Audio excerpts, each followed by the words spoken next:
Bismillahirrahmanirrahim. Alhamdulillah hamdan katsiran thayyiban mubarakan fih kama yuhibbu rabbuna wa yardah. Ashhadu an la ilaha illallah wahdahu la syarika lah wa ashhadu anna Muhammadan abduhu wa rasuluh sallallahu alaihi wa ala alihi wa sahbihi wa sallam. Amma ba'd.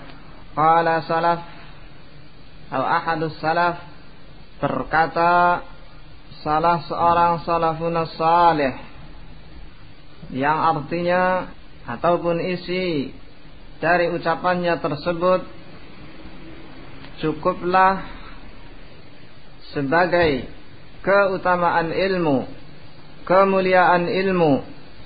Setiap orang bangga kalau dirinya dinisbahkan ke ilmu tersebut, dan setiap orang membenci kalau dirinya dinisbahkan kepada sesuatu yang menjadi kebalikan al-ilm, yaitu al-jahl.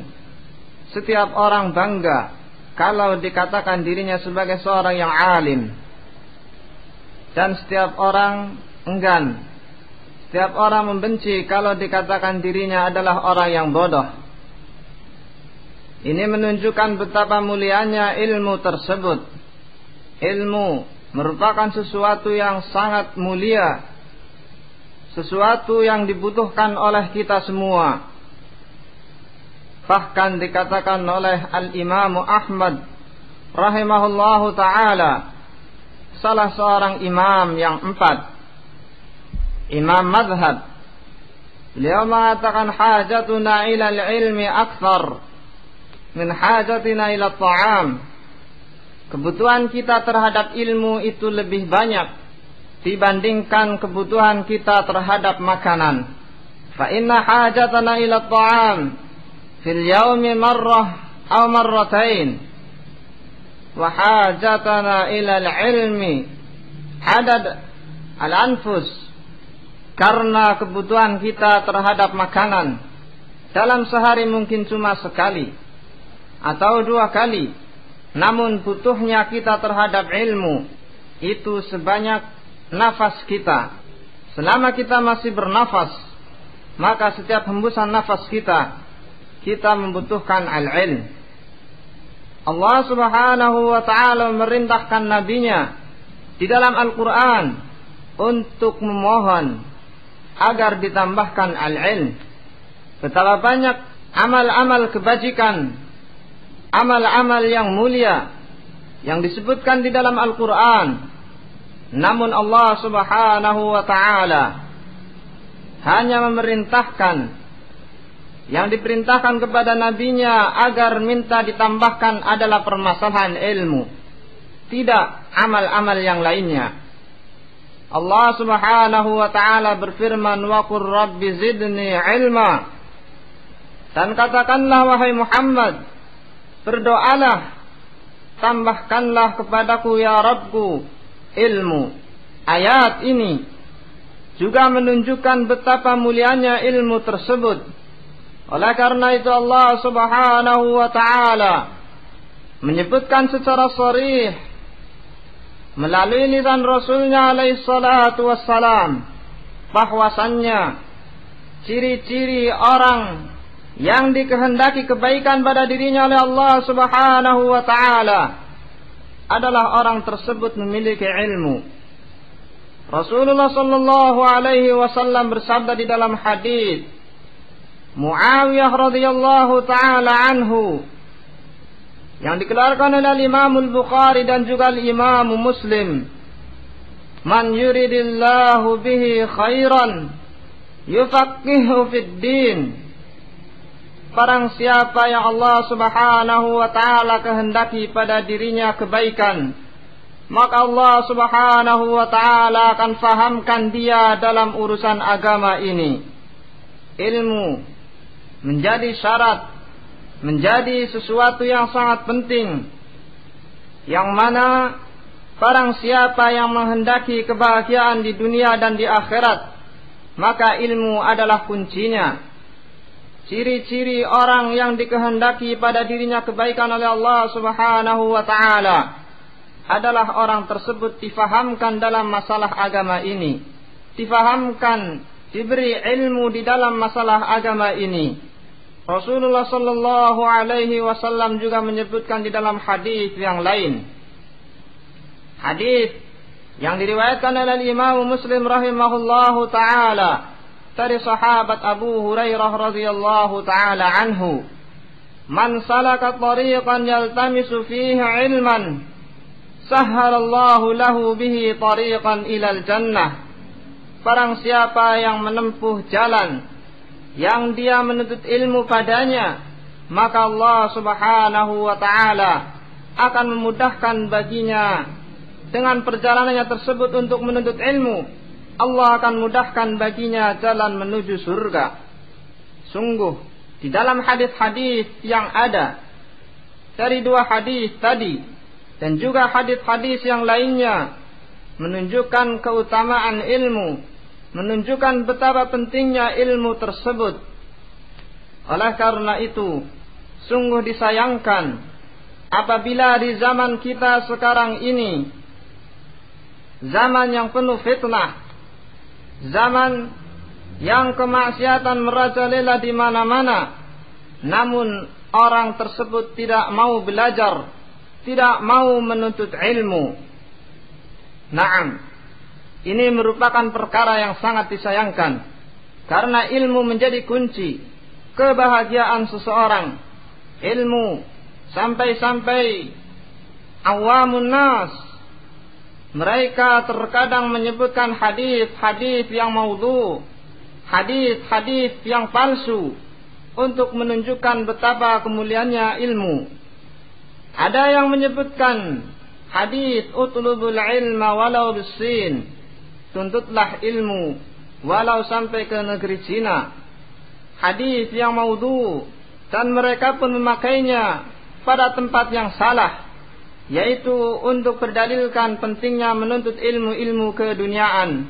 Ala kulli hal, semua itu adalah dalam rangka menjelaskan betapa pentingnya ilmu. Naam.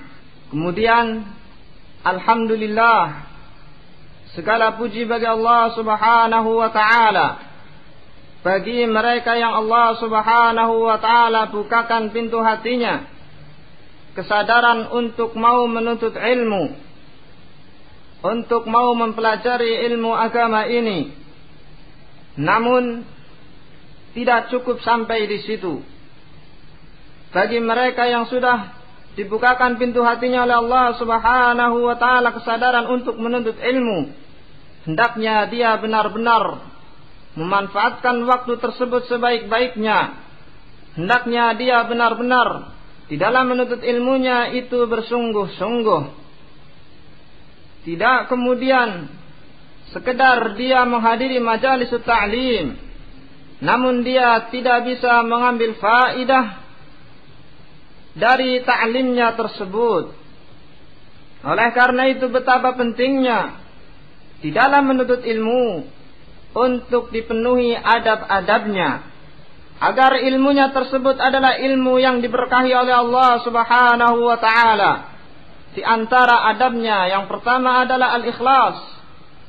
Menuntut ilmu adalah ikhlas karena mengharap wajah Allah subhanahu wa ta'ala, bukan karena perkara yang lainnya, bukan karena dia ingin disebut sebagai orang yang rajin di dalam menuntut ilmu, atau bukan pula karena dia ingin disebut sebagai orang yang alim, orang yang saleh, bukan pula karena sekedar untuk mengisi kekosongan waktu dia kemudian menghadiri majlis al-ilm, ataupun dia menghadiri majlis ta'lim adalah karena ingin bertemu dengan teman-temannya, karena ingin berkumpul dengan banyak orang. Tidak demikian. Namun lebih dari itu adalah kita harus mengikhlaskan perjalanan kita menuntut ilmu tersebut karena mengharap wajah Allah subhanahu wa ta'ala. Kemudian selain itu pula, di antara adab di dalam menuntut ilmu, di dalam bermajlis, adalah al-insat wal istima', diam, mendengarkan apa yang disampaikan oleh mubalighnya. Dan ini disebutkan oleh banyak ulama, adab awal seseorang menuntut ilmu adalah diam dan dia mendengarkan apa yang disampaikannya tersebut. Allah Subhanahu wa taala berfirman, "Wa idza quri'al Qur'an fastami'u lahu wa ansitu la'allakum turhamun." Dan apabila dibacakan Al-Qur'an, maka ikutilah, dengarkanlah dan diamlah, semoga kalian dirahmati. Di dalam ayat ini Allah Subhanahu wa taala memerintahkan kalau dibacakan Al-Qur'an. Lebih umum dari itu, maka setiap majelis ilmu disebutkan Al-Qur'an karena Al-Qur'an merupakan sumber daripada ilmu. Maka masuk di dalam ayat ini pula apabila sedang ada ta'lim, yang mana di dalam ta'lim tersebut dibacakan firman-firman Allah Subhanahu wa taala dan juga sabda nabinya, maka disuruh untuk diam dan untuk mendengarkan.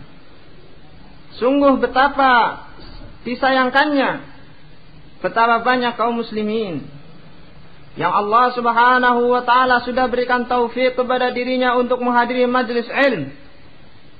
Namun kemudian setelah sampai di majlis, dia sibuk berbicara dengan temannya, tidak mendengarkan apa yang disampaikan oleh pengajarnya.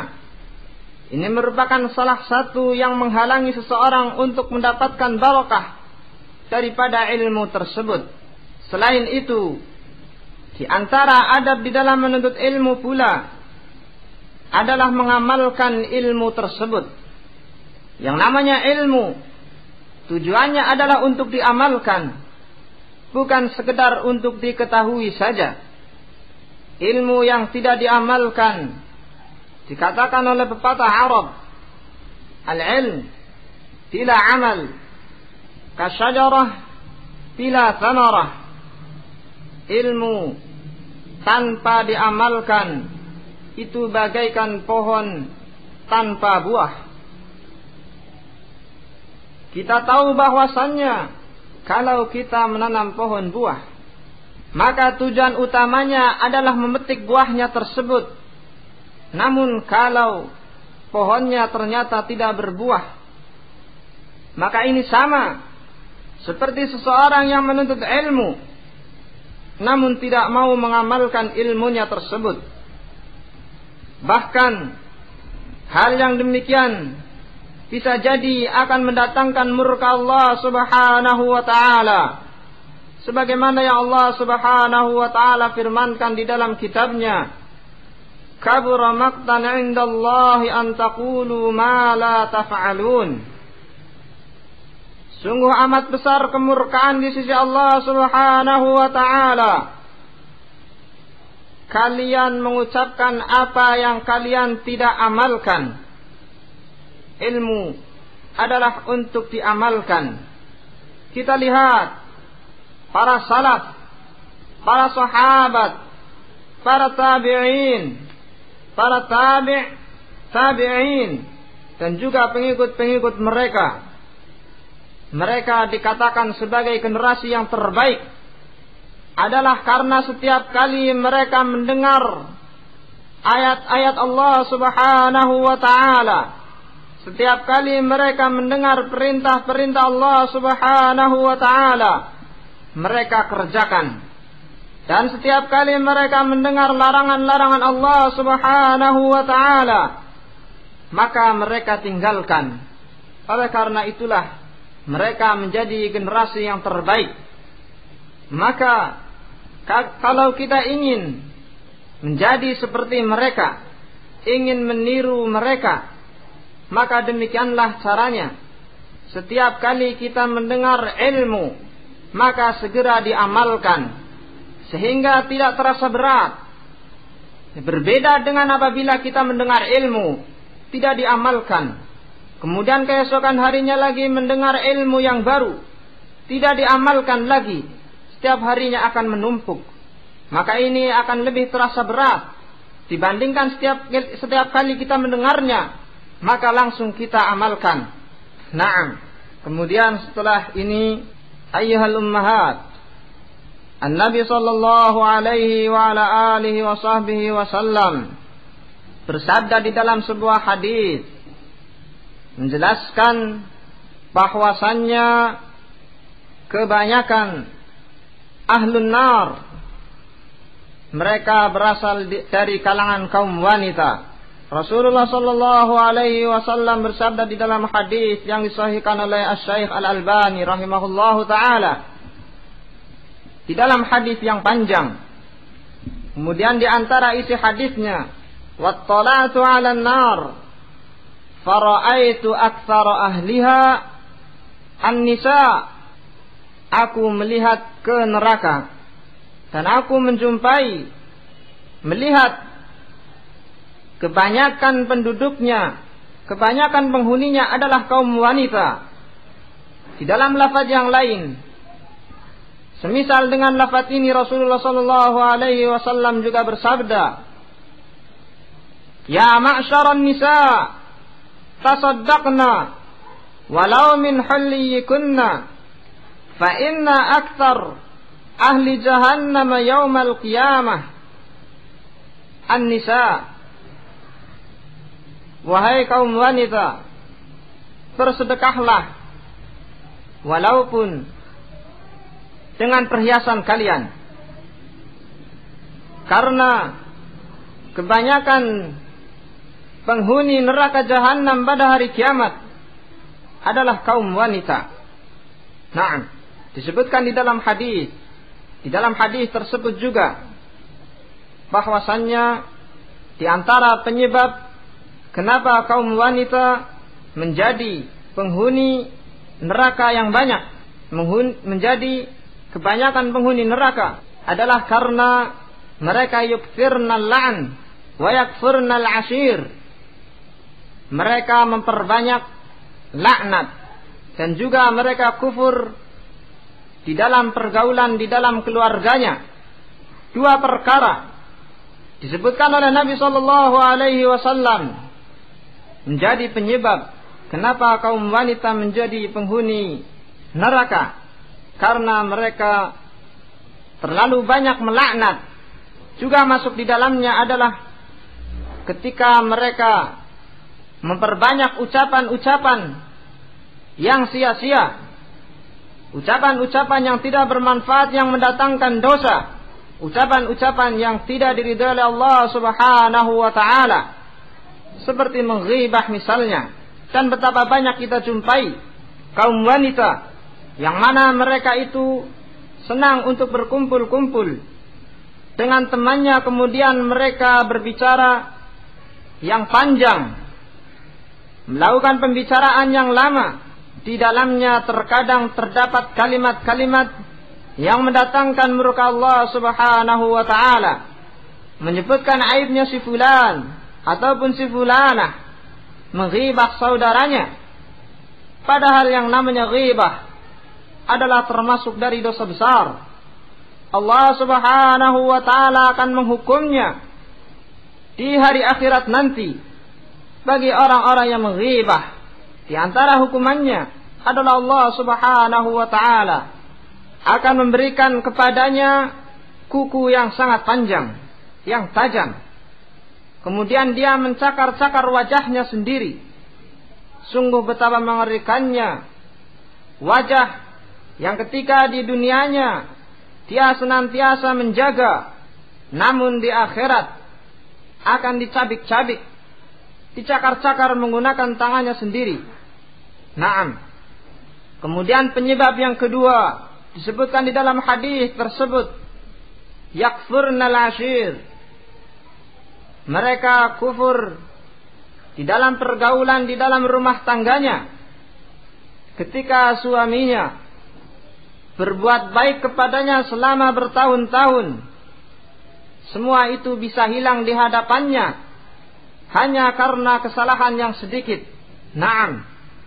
Oleh karena itu, ayyuhal ummahat, hendaknya kita benar-benar bersungguh-sungguh di dalam menuntut ilmu, agar kita benar-benar mengetahui perkara-perkara yang bisa mendatangkan ridha Allah Subhanahu wa taala, kemudian kita amalkan, dan kita mengetahui perkara-perkara yang bisa menjerumuskan seseorang ke dalam api neraka, kemudian kita jauhi. Terlebih di saat kaum wanita telah disabdakan oleh Rasulullah sallallahu alaihi wasallam bahwasannya mereka akan menjadi kebanyakan penghuni neraka. Maka seharusnya setiap dari kita memiliki rasa khauf, memiliki rasa takut kalau kita terjatuh ke dalam perkara yang akan menjerumuskan ke dalam api neraka tersebut, waliyadzu billahi minan nar. Ayyuhal ummahat, tidak sedikit kaum wanita yang mana mereka yakfurnal ashir, mereka kufur di dalam pergaulan dengan suaminya. Oleh karena itu betapa pentingnya di sini ana menyampaikan permasalahan yang ini.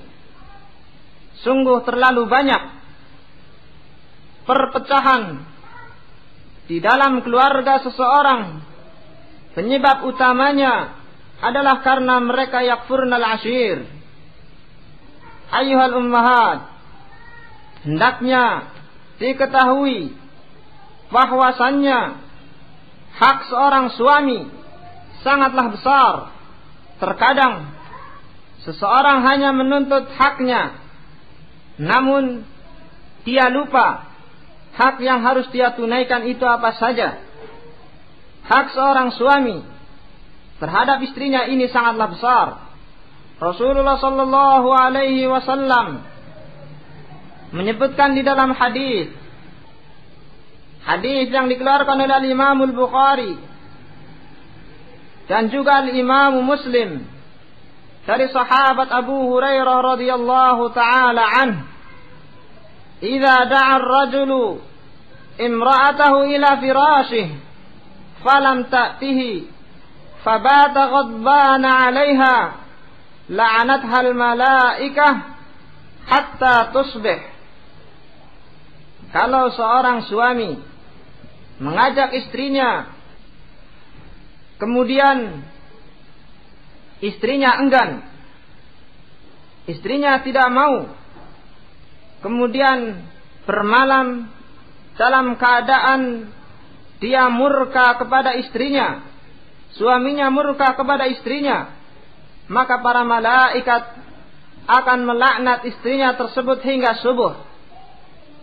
Di dalam hadis yang lain, hadis yang diriwayatkan oleh Imam Tirmidzi dan juga Imam An-Nasa'i dari sahabat Talq bin Ali radhiyallahu taala anhu, Rasulullah sallallahu alaihi wasallam bersabda, "Idza da'a ar-rajulu zawjatahu li hajatihi falta'tihi wa in kana 'ala at-tanur."